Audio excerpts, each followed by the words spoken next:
Siyezan rayonunun Yanğalas kəndi. Gözəl kəndimiz.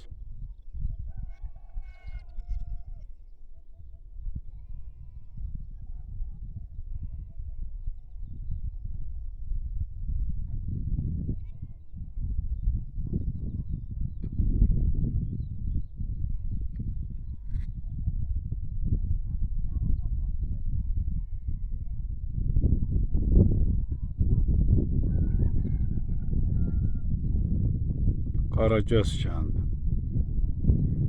Qaragöz kəndi, bu da Baba bulağı. Baba bulağının meşələri. Belə.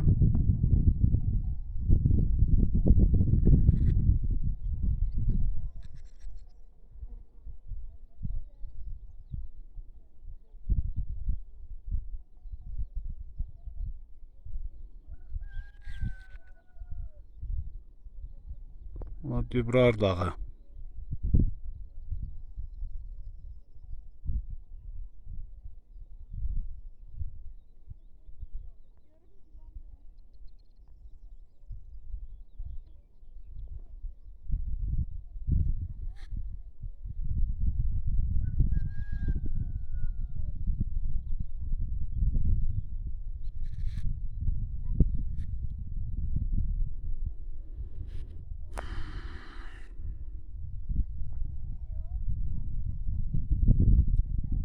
Bu da yuxarı Ələs.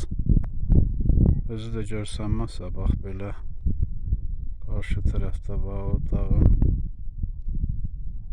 aşağı tərəfində yuxarı Ələs kəndi.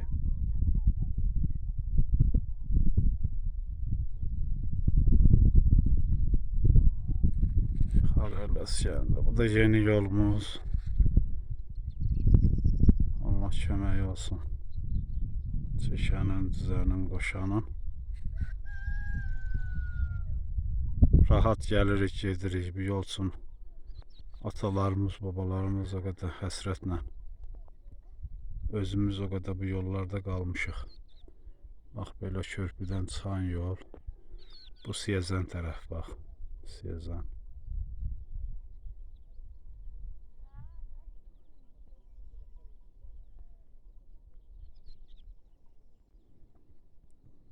Körpü yolu bu da.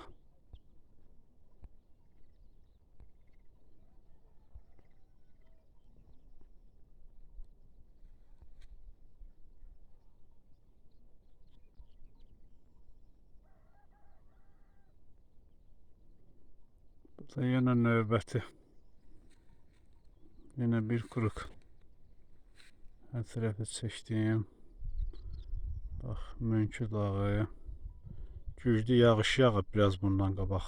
Diqqətlə baxsaz bax. Şıram-şıramdır bax dağlar. Görürsünüz.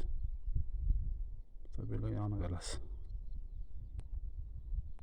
Bu videonu bizim Rafiq qardaşımız, Dağla balası, hal-hazırda Yasamalda qalır. Onun üçün çəkirəm.